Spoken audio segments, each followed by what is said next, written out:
Hi, everybody. Welcome to this Grade Academy lecture on business. Today, we're looking at section 1. So the first topic that we're going to look at in section 1 is timing. One of the main reasons people don't achieve a H1 on higher level business is due to the fact that they run out of time. So you could be a really, really good student. You could know every single topic on the paper, but unless you get that down in time, you're going to really struggle to get your H1. So it's really important that you look at your timing and you get it right. And you should really, if you haven't started that, you should really start practice timing yourself when you're answering your questions. So you should be timing yourself when answering questions, and you should use the following guidelines. So our ABQ is worth 80 marks. So what I would recommend is spending 40 minutes on that. After your 40 minutes, you need to move on to the next section. This is the section where typically students spend most of their time on the exam. And as a result, they run over on this and they find it very difficult to get their. So this is where things have kind of changed, really. The ABQ has stayed the same in terms of questions that you're going to be asked and the amount of time you've given to it. Now, the first change that really will affect you is that in our short questions, now previously there was 10 short questions and you had to answer 8, whereas now we have 12 short questions and you only have to answer 8. Now, you still should be only taking 25 minutes there on that, guys. Okay, so like all along, I would have recommended you do 10 out of the 10 questions, and then your corrector will have to mark whichever ones that you've given the best answer to. Now, if you're running over time, answer as many as you can. I will be saying to you, try and answer all those 12s in that 25 minutes. If you're not getting the 12 done in the 25 minutes, try to get at least 10 done in that 25 minutes. They will mark all of your questions and they will give you the best 8 out of those 12 questions. So if you can at all, try and answer those 12 in that 25 minutes. Now, the way that they have started asking questions as short questions, making it a little bit easier for you, is they're giving you a lot of maybe multiple choice, abbreviations, circle the correct answer, true, false style questions. You should be getting those done very, very quickly. Guys, you'd be at a really, really good advantage if you could get those 12 questions done in that 25 minutes. And as I said, again, they will pick the best 8 out of those 12. So yes, there's a little bit more reading for you to have looked through, but I will be pretty confident that you will be getting those done within that 25 minutes. Next, then, what we have is our long questions. Now, again, there's been another change here on this. So what I would have mentioned previously, that we have our 7 questions, okay, that we have 3 in section 1 and we have 4 in section 2, whereas now they're giving you 4 in section 1 and 4 in section 2. Okay, but it's the same thing again. They're just giving you an extra question just to give you an extra option. It does not mean that you have to answer an extra question. Okay, and I'll talk about that again when I go through the different sections in your layout and that. But what we need to look at here is each long question is worth 60 marks, and what you're looking at is 25 minutes maximum for that. So when we follow the time and schedule that I give you guys, just make sure that you stick to that. Time yourself, take out a sheet of paper, start timing yourself when it comes to your long questions. You need to get that long question done in 25 minutes. You may have a few minutes at the end to look back over or add in extra things, but what I will be saying is, get it done within the 25 minutes. If you're not finished, jot down some subheadings, leave some space, and you might have some time to get back. If you're timing yourself for a 20-mark question, aim to get it done in 8 minutes. So that's what I would recommend in terms of your revision. Take a 20-mark question, close your books, set your timer, and after the 8 minutes, put your pens down and see how much time you've answered.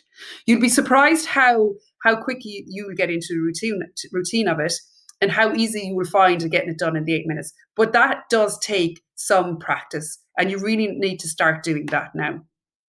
It is essential that you follow a time schedule. Bring a watch into the exam to keep track of time. Now, what I would say to you is every centre has a clock, but I think you would find it easier if you have a watch placed on your table that you can keep an eye and track of the time. So the following is a time schedule for you, and that I would like you to use in your prees and also in your exam. So your exam starts at 9:30. I will be saying from 9:30 to have 9:35, have a quick read through the paper. Now, this will just kind of settle your nerves, okay? And you might kind of have a quick tick, to what questions you might answer. But don't spend any more than your 5 minutes there on that. From 9:35 to 10 o'clock, I will be saying short questions. So in your mind, have a look at your watch, 10 o'clock, okay, I need to have my short questions done, move on from that. If you haven't done before then, that's absolutely fantastic. It'll give you a little bit more extra time on your ABQs and your long questions. I will be saying from 10 o'clock to 10:40, your ABQ. Move on from your ABQ at 10:40. I do advise for you to do your ABQ after your short questions. And the reason why is you probably will have picked up a little bit more time on your ABQ, on your short questions. The short questions tend to settle you. And the ABQs is the type of question that needs a lot more energy than your long questions. And I feel if you leave it to the end, and research has shown over the years that students that leave it to the end typically don't do as well in it. So I will be suggesting that you do that ABQ first after your short questions. From 10:40 to 11:05, I would suggest you do your first long question. Okay, now I would be saying to you that if you can't answer every single part of a long question, I wouldn't advise answering that question. Your second long question from 11:05 to 11:30. From 11:30 to 11:55 would be your third long question, and 11:55 to 12:20 would be your fourth long question. That will give you 10 minutes at the end to look over. Now, what I will be saying is, that 10 minutes you might go back and add in little bits and pieces to certain questions. You might give more examples, you might give another subheading, an explanation, and that 10 minutes then will just tie the whole paper together for you. You can afford to spend 5 minutes on your short questions within those 10 minutes, but I would say try and get through them as quickly as possible. And as I said here, I will discuss timing again in each section. I can't stress how important timing is.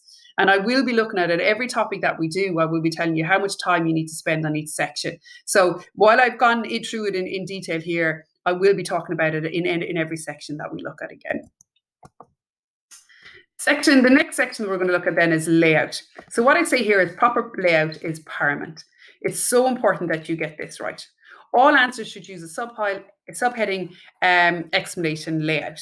So what I say here is it's really important that you don't give long essay style answers. Make sure to renumber each question properly and spread out your answers. Remember that the person correcting your paper has hundreds of paper to correct. Laying out your answers in a clear format will make it easier for them to pick out points and award you marks. That's really, really important. For every part of question that you answer, start a new page. Leave room at the end of each paper or each question to make sure that, if you want to go back to it, you can add it into it and you're not placing it at a different section in your exam booklet. Your examiners will have to correct everything you do, but by laying your questions out like this, there's greater chance that they won't miss something and you're making it as easy as possible for them to correct it. So it's really important that you use this layout. So the next thing that I'm going to show you here then is just an example of the way I would like you and I would recommend you to lay out your answers. So evaluate the role of the Consumer Information Act in protecting consumers, and it's a 20-mark question. So all of these things you need to look at. So the subheading, you give your subheading, you can put it in a different color if you want. I probably wouldn't recommend underlining in it. It'd probably waste too much of your time. Underneath that then, here's our explanation. A commercial practice is illegal if it contains false information or misleading or deceives a consumer and causes him to buy something that he would not buy otherwise. So that's your explanation there on that. Okay, you might then give, as we can see here, some examples in order to expand your point. And then we're asked to evaluate this question. I will put EV and then I would give my evaluation. So you have it laid out clearly for your examiner in they can pick up your marks there quite easy on that. So that's the way I would recommend you laying out your answers. Now, again, I will discuss this when we talk in other sections and especially when we're looking at our long questions. Okay, the last thing that we're going to look at then in this section is marking scheme. So guys, what we have here is the actual layout of the exam paper. Now, this has kind of changed since last year's exam, and then it's different from the previous year's exam as well. So it's the same in that we have our three sections, section 1, 2, and 3. And I'm sure a lot of you buy the exam papers and that. So if you do have your exam papers, make sure you have a look at the exam papers and just kind of have a look at the layout of your short questions, your ABQ, your section 2, and then your section 3 of your long questions. So let's start here on section 1. We actually now have 12 short questions and you have to answer a minimum of 8. Now, as I've said to you in previous lectures, what I will be saying is I would answer all 12 and definitely recommend you answering all 12, because your examiner will have to correct all 12, and then you'll get the best 8 out of that 12. So that would be one of, a really strong recommendation that I would have for you. Again, it's worth 20% of your overall paper. So that's so important that you try and pick up your full marks there on that. And again, any units can be covered on that. You can have your units 1 to 7. So again, that's why I would kind of recommend those students of you looking for the H1, that you don't kind of say, oh, I'm going to leave out a section, or I'm going to leave out a unit, because it'll be just your luck on the day that questions, you could have maybe 1 or 2 questions from that unit that would feature. So make sure you have lots of practice on those. And as I said in the lecture on the short questions, it's kind of changed, and I've gone through all those different styles and types of short questions that you'll be asked. Our second section there is our ABQ. So again, it's a compulsory question, and all 3 parts must be answered.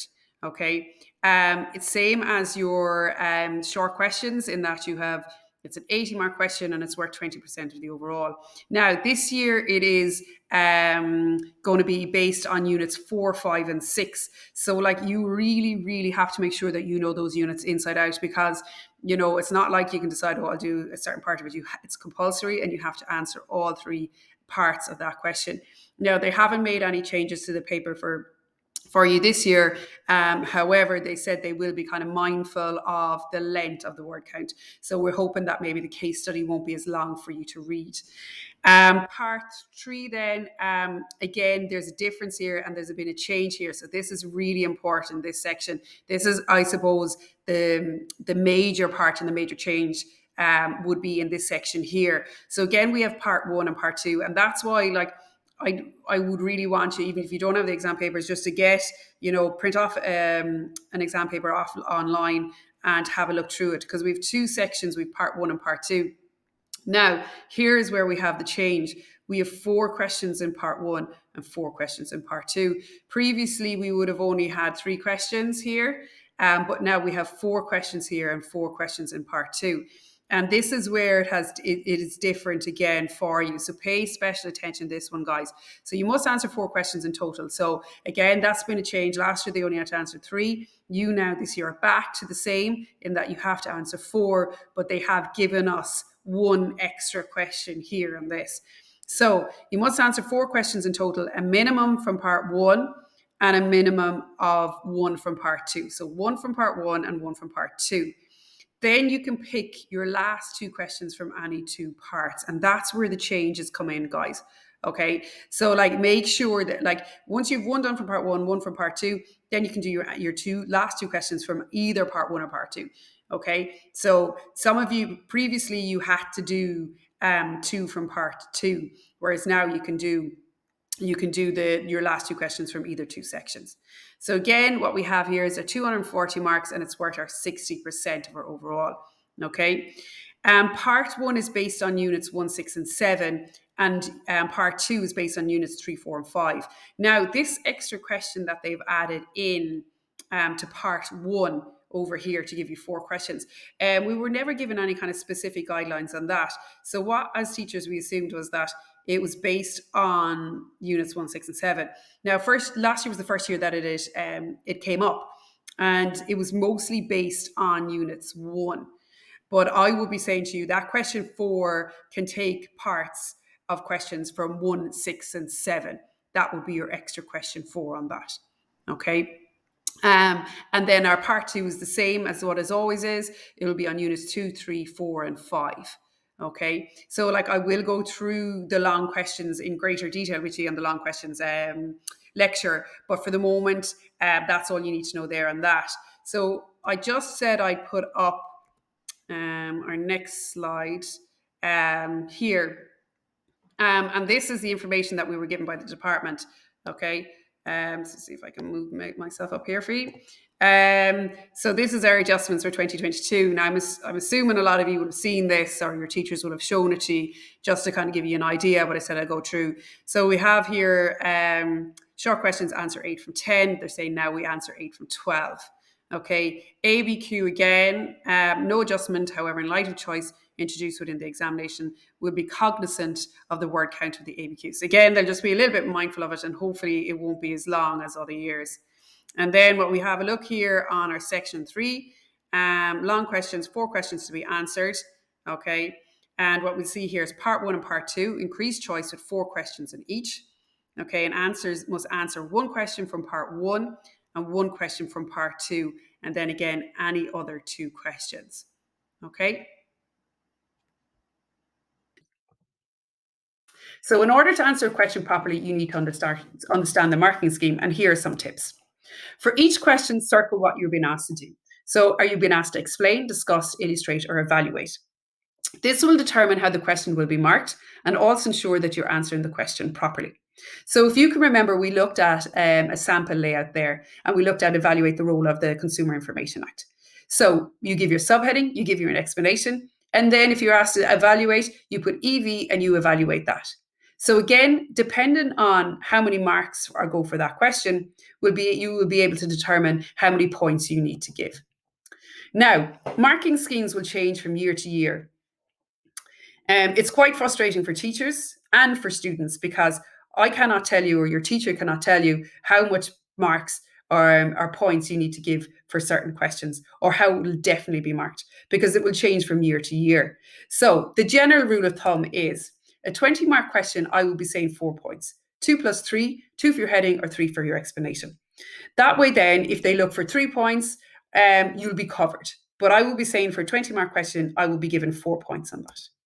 For a 25-mark question, I'll be saying 5 points, 2 plus 3, 2 for your heading or 3 for your explanation. And what I would say here is a good example will help you pick up that plus 3. Now, the way that might change there is if they say a 20-mark question and they might look for 3 points. So we know then that if it was a 20-mark question and they're looking for 3 points, that it would typically be broken down 7 plus 7 plus 6. Okay, so we know that if they ask you for 3, well, then you only have to give 3 points on it. If you're asked to illustrate, make sure you give an example. Okay, and I'll be going through all of this when we talk about our long questions. If you're asked to evaluate, make sure to evaluate each point that you give. And now, what I say here is advice will differ on this, but by evaluating each point, you're ensuring that you will achieve full marks. Now, some sample answers, some teachers might say, just do one big evaluation at the end. But sometimes it might break it down that you might give 2 plus 2 plus 1, and your 1 will be for your evaluation. So what I would say is give your subheading, explain, and then evaluate every point. In that way then, regardless of what way the marking scheme goes, you will pick up your full points on that. So that's the end of this section today, our section 1. I hope you picked up a few pointers from it. Go back over it again, pause it, take down some notes. I'd really recommend that. And especially, I will be giving you notes on this section, and I'll give you notes, especially in terms of the time layout or the time scale that I think you should use. So it was great working with you today, guys. I'll see you in the next lecture. Happy learning. Bye.